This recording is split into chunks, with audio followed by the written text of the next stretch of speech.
C'est un voile léger qui s'est peut-être levé sur le mystère nordal-landais. Le magazine L'Express dévoile en effet le contenu d'une expertise psychiatrique menée sur celui qui a reconnu avoir tué le caporal Arthur Noyer et la petite Maëlys en 2017. L'expertise en question a été versée au dossier en décembre 2018 alors que l'instruction dans ces deux dossiers est toujours en cours. Certes, Nordal-Lelandais était déjà connu de la justice et semblait mener une vie troublée. Ancien militaire ayant quitté l'armée après d'apparents problèmes disciplinaires, condamné en 2008 pour avoir incendié avec des complices un restaurant de Paladru en Isère, et vivant depuis une vie chaotique entre échecs professionnels, petit trafic, et témoignages de violence sur ses compagnes, l'homme a déjà un passif. Mais c'est en 2017 que tout va basculer avec 2 meurtres reconnus. Et l'expertise psychiatrique a peut-être permis de comprendre ce qu'il a pu se passer. En février 2017, 2 mois avant la mort d'Arthur Noyer, Nordal-Lelandais va connaître un drame personnel, l'avortement de son ex-compagne qui portait son enfant. C'est très dur à vivre sans, je pourrais avoir un bébé et j'ai ôté la vie d'un enfant, explique-t-il, faisant référence à la mort de la petite Maëlys.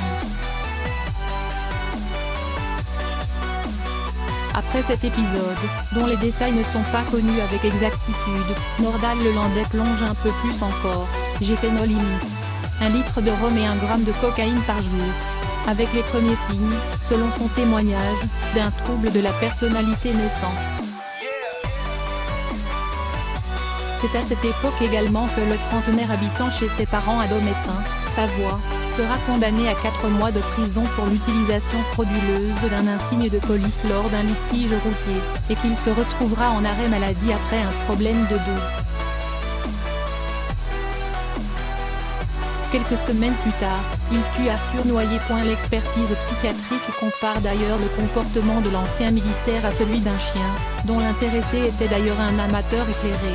Il a été maître chien puis s'est brièvement installé à son compte. Cet homme a pu s'identifier, au cours d'expériences de dissociation pathologique, à ces chiens, incorporant leur animalité, leurs instincts, perdant ainsi une part de son humanité. L'expertise, enfin, donne une dernière piste intéressante sur le parcours de Nordal-Lelandais, l'idée que c'est plutôt vers les actes sexuels que les meurtres que les principales zones d'ombre restent encore à découvrir.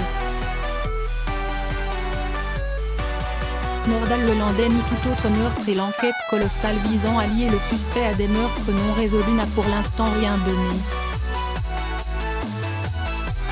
Mais Nordal-Lelandais qui est poursuivi dans 2 autres dossiers pour des attouchements sexuels sur 2 petites cousines garde encore une part d'ombre sur cet élément de sa personnalité. Il a lui-même admis que ses penchants pédophiles sont assez anciens. Ça m'est déjà arrivé quand j'étais plus jeune, admet-il, tout en assurant que les seuls passages à l'acte datent de 2017.